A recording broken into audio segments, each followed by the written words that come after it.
didn't choose the villain life here. The villain life. It chose CJ McConnell here. Right? Hey, so the Knicks, they were 64-1, been leading by 10 or more points entering the fourth in playoff history. Anyone know the one? Reggie Miller. Oh, wow. Game. So I'm not saying that CJ is that, but this had the writing on the wall here for New York. CJ McCollum kicks it out to Nickeil Alexander-Walker for the three. No. McCollum getting all of his teammates involved. The next play, Halberd. Brunson drives to the basket, rejected, blocked there by Kuminga. Beating stuff at the rim, as Ant would say. Jalen Johnson drives to the basket. Hawks cut the deficit to 1, and then a minute later, McCollum. Ooh. You know That was what? nasty. He still got it. I didn't know it was supposed to move like that. Next Atlanta possession, McCollum just going at Brunson. He's really cooking now here, Chanae. And then the next play, Brunson pulls up. Oh, yeah. Knocks down the three. He tried to put him on their back. What an answer With from the Brunson. answers, yep. This was a few big plays time later. play. This was a big time shot. That was a heat check shot. Over the top of OG and a freaking Novi. So 17 seconds left in the fourth quarter here. Brunson drives the Great jumper. defense. Can't get it. To the other way. That was a man's finish. Wow. Hands for safety.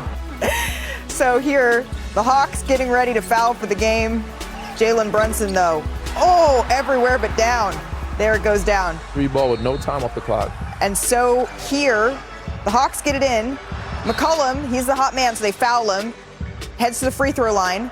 McCollum, he misses the first free throw. Clanks off the second. Josh Hart gets the rebound. No timeouts. Pushes up the floor. Mikal Bridges, he has a good look. Can't quite get it to go. Just short. The Hawks steal game 2 at the Garden. Here's CJ McCollum. He was asked, are you a villain, CJ? I am no villain. I'm a nice guy with 2 kids and a wife. I think it's admiration. Great, passionate fans in a really hostile environment. It's fun. It's basketball. It's the playoffs. And if anything, I think it's a sign of respect. I'm no villain. I got 2 kids and a wife, he said. Trae Young's got 2 kids and a wife, too. Bird sound. Caw. Yeah, what was that one more time? Caw. Yeah. See all in the A, CJ McCollum says here. Here's Jalen Brunson on CJ's big night. He was in a great rhythm. I got to disrupt it, make him play on his heels, make him react to me defensively, and he was just in a rhythm. And you got to give him a lot of credit. We've been in this situation before.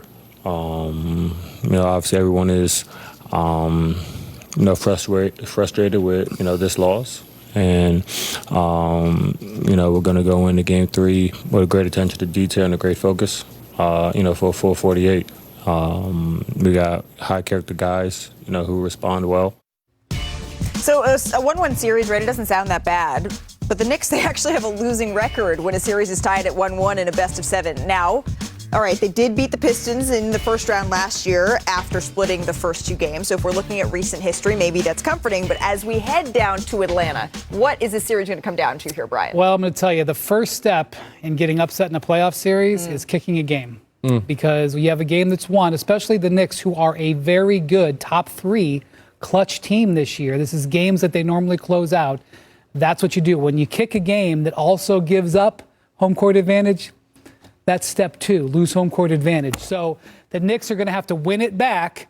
They played very good minutes. Now, the one thing I'll say is I would not be surprised if Mike Brown makes some adjustments here, because for some reason he has decided, after not really doing this in regular season, to have big chunks of the game with Karl Anthony Towns and Jalen Brunson off of the court, which is what happened at the start of the fourth quarter, which is when the Hawks started the comeback. At the same time, right? At the same time. Well, and so he said afterwards that the metrics support that they can play with both of them sitting, but they don't. You've got to stagger their Just minutes. not that night, it didn't. Yeah, I think it's going to come down to the clutch minutes. I think New York's still going to win this series and get back into it. We haven't seen Nickeil Alexander-Walker get into play yet. But Not offensively. Not offensively yet, but it's going to come down to, really, to me, it's Cat. And Cat was doing big Cat things through 3 quarters. Fourth quarter, he didn't get many touches and looks, but he was rebounding, offensive, pushing, knocking down threes, celebrating, throwing up his threes. He looked great. And the fourth quarter, they got kind of cold. They did throw some traps on him, but he needs to be more demonstrative and more demanding of the ball in the fourth quarter. They've got to figure a way how to get him the ball more. He had 7 attempts in the third quarter. He had 2. He posted up twice. Here's one of them here at the 6-minute mark here against Onyeka Okongwu. Certainly pushed him off the paint. And then the second one was with Jonathan Kuminga. defending him at right around the 3-minute mark here. And Kuminga did a great job pushing him away from the basket.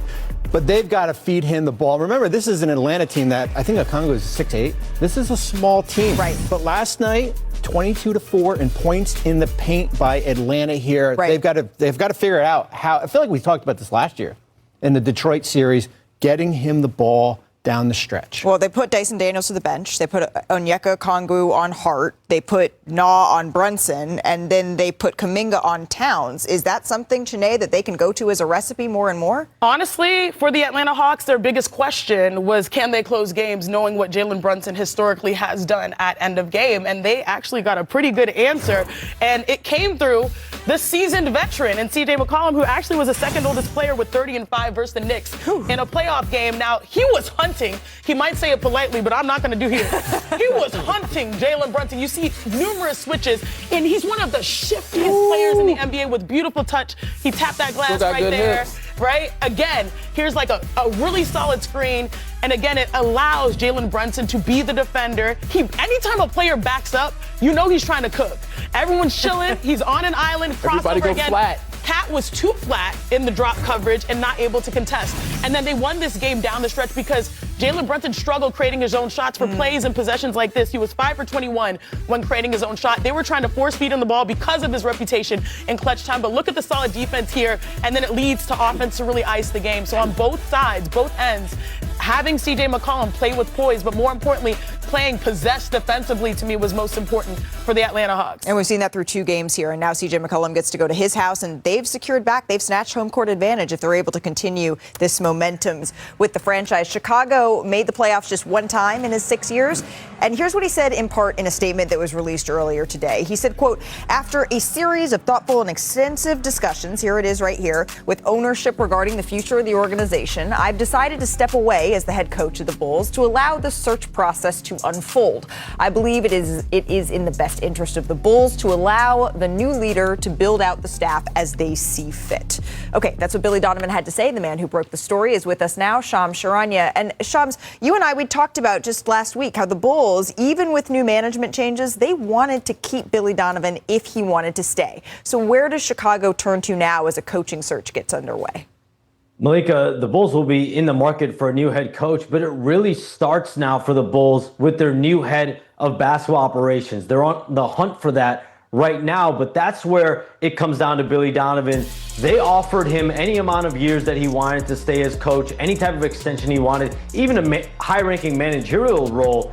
But Billy Donovan wants to keep coaching, and he actually had an option, his own option in his contract for next season, and he decided to decline it and to step down today as head coach. And so the Bulls' next task now is to find that new head of basketball, and they have started interviews on which direction they're going to go. And Billy Donovan wanted to essentially preempt that process and say, listen, I'm going to step aside here, let the Bulls find their direction. Billy Donovan has been very clear around the league. He wants to win. And so now he's going to be in the market potentially as a coaching candidate. But the Bulls will be able to find their direction, their new head of basketball operations, who then will pick the next head coach.